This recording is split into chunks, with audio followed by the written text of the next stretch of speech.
Chapter 5. Home. The kitchen will go here, and the library will go over there, the girl said busily to herself. We'll put the gate here. Ever since the girl took Luma under her care, she'd been bustling about at a feverish pace. It's a lot of work, but it's worth it to make a happy home.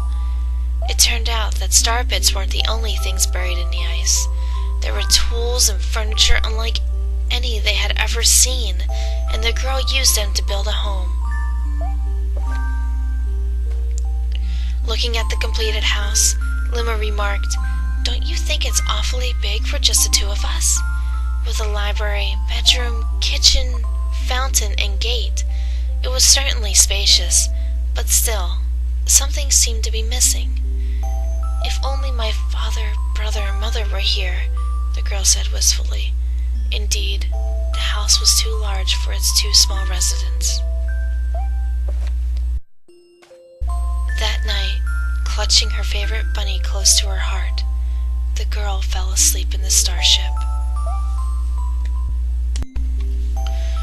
Chapter 6. Friends. Then one day, while the girl sat sipping tea, a tiny apricot-colored planet appeared on the horizon. From the planet, another Luma of the same color emerged. "Do you two know each other?"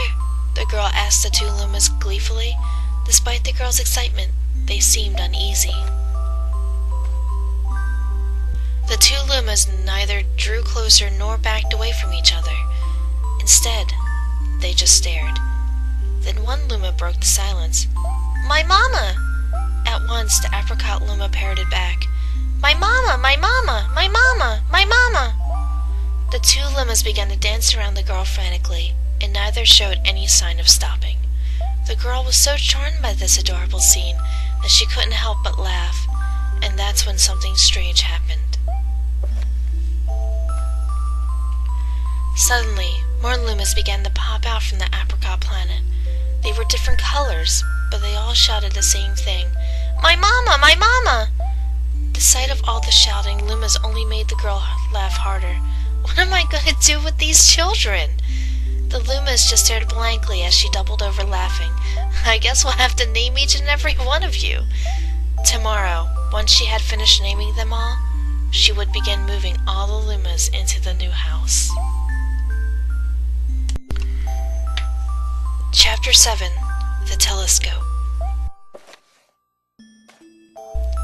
After seeing their 100th comet, a sudden thought popped into the girl's head. "I wonder if my home planet is still as blue as it was." That's when she remembered her father's telescope. Peeking into the telescope, a tiny blue dot floated into sight. It was smaller than a starbit. "How strange! It's so far away, but it feels so close."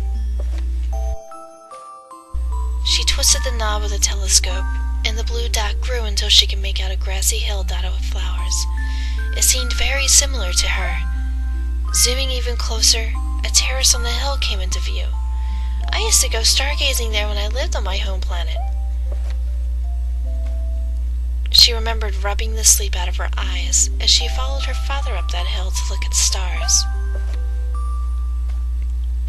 She remembered how she and her brother would sled down that hill.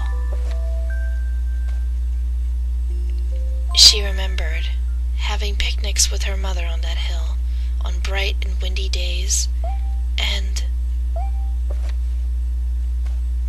"I want to go home! I want to go home right now!" The girl burst into tears, and the Lumas didn't know what to do. "I want to go home! I want to go back to my house by the hill! I want to see my mother!" The girl was now shouting, her face wet with tears.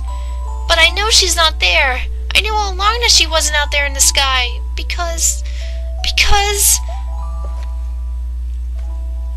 she's sleeping under the tree on the hill." The girl's cries echoed through the stars, and a hush fell over the area. Chapter 8. The Wish. Though usually quite cheery, one day the girl became sad again. Luma drew close and tried to comfort her. Mama, you still have me. And don't be sad about your mama, because she's a part of you. That means she's always close by. It's like me. I love Starbits because they remind me of my mama. No, the girl said, unable to stop the tears. A lonely look flickered across Luma's face, but it was soon replaced by a wide grin. I have an idea! I will transform into a comet, a soaring comet that can carry you all on this journey.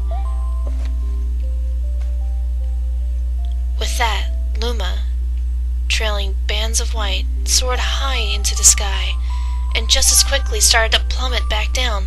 Kaboom! Kablam! The ground shook, and a bright light poured out of the crater that Luma had created. The bands of light twisted together to form a comet tail, and then Luma emerged reborn as a comet. The girl could scarcely believe her eyes. But how? She kept asking. Our destiny as Lumas is to transform into different things, said a red Luma who had suddenly appeared. Stars, comets, planets, we can become all of these things. When I grow up, I want to become a star that makes someone special smile. And a green Luma, a blue Luma chimed in. That Luma turned into a real cutie of a comet, didn't he? All of the Lumas together said, No more crying, Mama. Thank you, said the girl in a whisper, and she pulled the Lumas close and hugged them. From that day on, starbits no longer fell from the girl's eyes. The comet set forth for the girl's home planet, its tail blazing proudly behind it. Final chapter. Family. With its many Lumas and telescopes, the comet was quite a sight to behold. The girl and the Lumas were proud to call it home. At a welcoming party for the new Luma, a girl gathered everyone in the kitchen and said in a louder voice than usual, All right, everyone, let's make a cake sprinkled with star bits. Then it will be a star cake. The Lumas excitedly began to gather the ingredients. As she watched the Lumas scurry about, the girl smiled and thought to herself, This is my family now, and I will stay with them until they're ready to leave the nest. And when they do leave, I'll see them off with a smile, because that's what makes a mother happiest. That night, when the girl lay down to sleep, a soft light enveloped her and reminded her of the blue planet she once called home.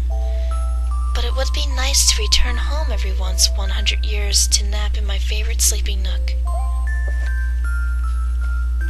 The comet carrying the Lumas and the girl continues on its journey to this very day, with more family members in tow than can be counted. It's said that the comet visits the girl's home planet once every 100 years, its proud tail glittering in the sky. The end.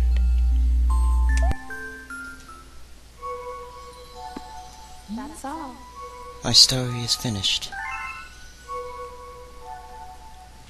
Alright, so that's the end of Rosalina's story. It's a nice little reading by Kind of Sky. Go subscribe to her YouTube right about now. There's a link up there. Alright, so next time on Let's Play Super Mario Galaxy, I guess we're gonna go back to the center of the universe to save Peach again, apparently.